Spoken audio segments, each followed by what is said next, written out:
अभी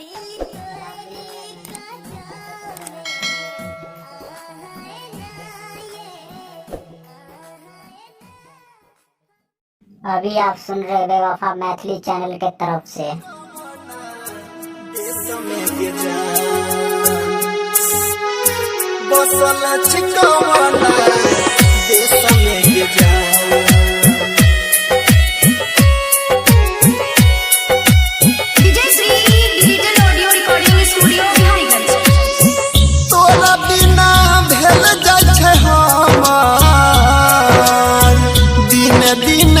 पगला के भेसगे जान तोरा बिना भेल जाय छै हमर दिन दिन पगला के भेसगे जान कटलो कटने समैया कटलो कटने समैया बसल छिटवना देश में के जान कटलो कटने समैया बसल छिटवना देश में के जान।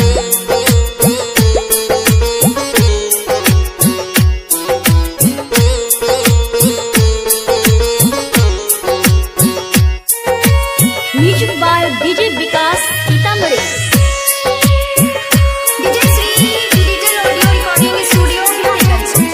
तोहरे फिकिर से नहीं घोटैन पानी दिन रात बीतै छै गे जान कानी कानी तोहरे फिकिर से नहीं घोटैन पानी दिन रात बीतै छै गे जान कानी कानी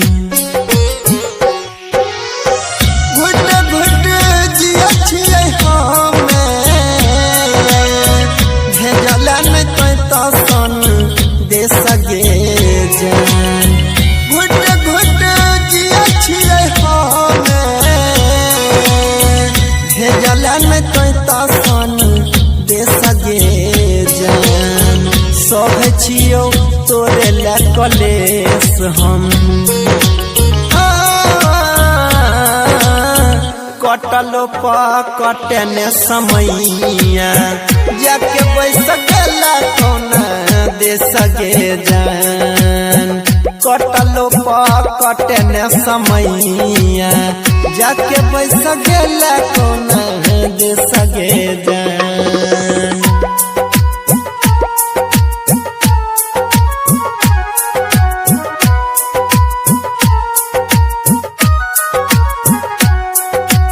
म्यूजिक बाय डीजे विकास सीतामढ़ी।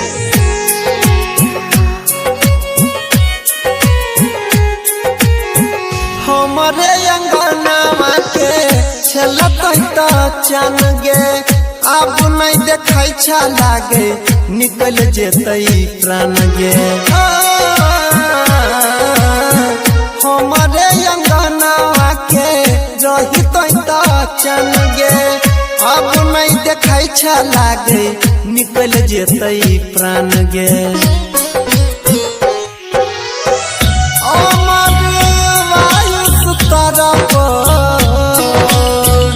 देखला तोहार थे सगे जान अनिल बजाई तरफ देखला तोहार थे सगे जान देवेंद्र निहार छोड़िया कटलो कटने समैया जाके बैस गेला कोना दे सगे जान कटलो कटने समैया जाके बैस गेला कोना दे सगे जान।